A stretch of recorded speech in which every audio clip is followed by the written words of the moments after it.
He was across the street, man. Hey, I need another tourniquet. Hurry up, man. Come on. We got Tell me about this one. This is what I like to see.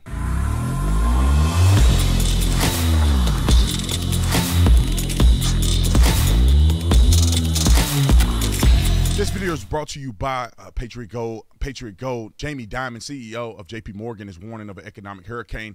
The CEO of Wells Fargo warns that the worst is yet to come in America. Larry Summers' forecast is that a recession is ahead with millions of layoffs. Layoffs has already begun in big tech companies like Tesla and others who are slashing their workforce by 10%. JP Morgan and Goldman Sachs are both warning that the market has another 20% to fall and is not pricing in a recession. Bloomberg Intelligence forecasts $2,500 gold by year's end. Meanwhile, Goldman Sachs and Wells Fargo see gold hitting a record high in 2022. Jeffries said that there's a long-term forecast remaining in place for gold pricing.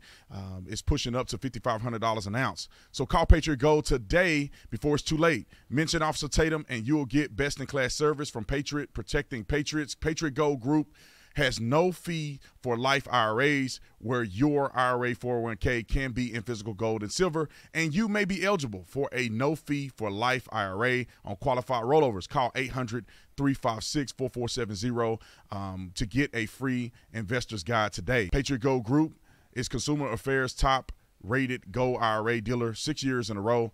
Call 800-356-4470. Like and subscribe to the channel. Hit the bell so you get notification anytime I go live, make a video. Y'all already know what to do. Let's get into this. These are the type of things I like to see. I love to see when people are helping police officers, especially black people, because I think the knuckleheads, the idiots, get a lot more attention than the solid brothers who would give their life and limb for anybody that they see in need. Shout out to these brothers here for helping this police officer who was doing his job, working to protect their communities in the ways in which they prescribe to protect, they've sworn to protect, and they're helping this officer out. Roll the clip. This made my day. This made my day. Roll the clip. He was across the street, man. Hey, I need another tourniquet. Hurry up, man. Come on. We got Tell me about this one. Hey, go help him. He's in there. I got it. Hurry up. Hurry up. He already cuffed. Already there, bro. Relax. That motherfucker's sleeping now, but he cuffed up. He just let me tear his ass up in that motherfucker, too, They bro. need a fucking ambulance now, dude. Tell them. You glad to get the fires out here, too. There you go, Father. I'm good, bro. I'm good. What you doing?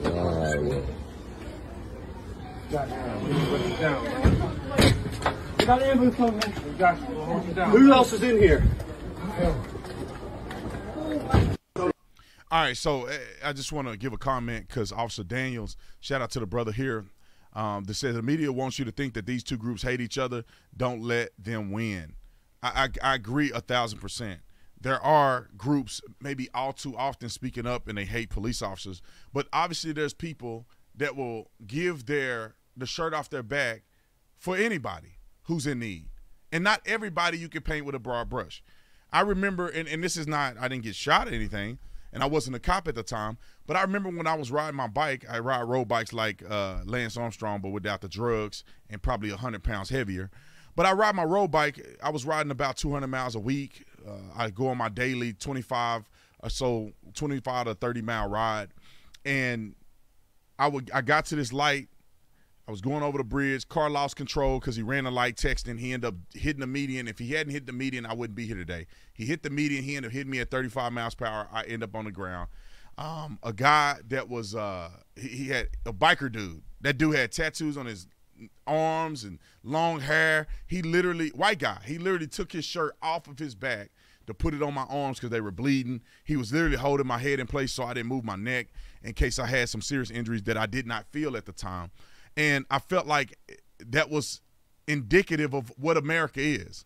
And there was like 7 other people that got out their cars to check on me. And I felt like it was a person of every race except black, because there's not a lot of black people that live around here. But there was an Indian lady, there was women, there was men, like that biker dude that people would argue, they probably would judge him and think that he's a racist. He's a white supremacist or something crazy. And he should never touch a black man.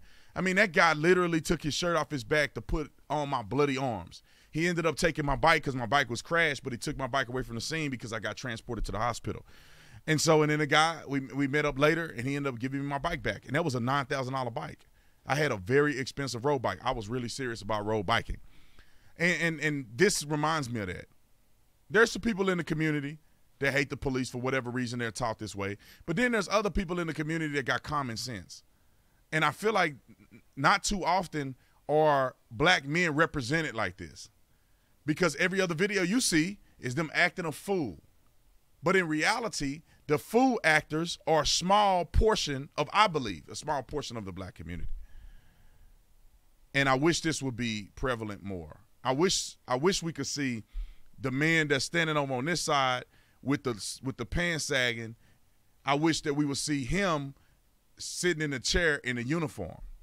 That's what I wish. We will see more conversion. I want to see black men helping another black man who's a police officer protecting and serving the community. That's what I like to see. And it can happen. Has nothing to do with race, had nothing to do with being accepted on a police department. It has everything to do with culture and people pushing more culturally for men and women to join the police department. And shout out to all the black people who are police officers, so don't get it twisted. It's not enough in my opinion, but in places like Atlanta and Philly and some of these places where there's a huge black population, there's a lot of black police officers. And they don't get enough credit if you ask me. Anyway, this was a video that made me feel good, man. Shout out to Officer Daniels. I appreciate you guys watching. I'll see you on the next one.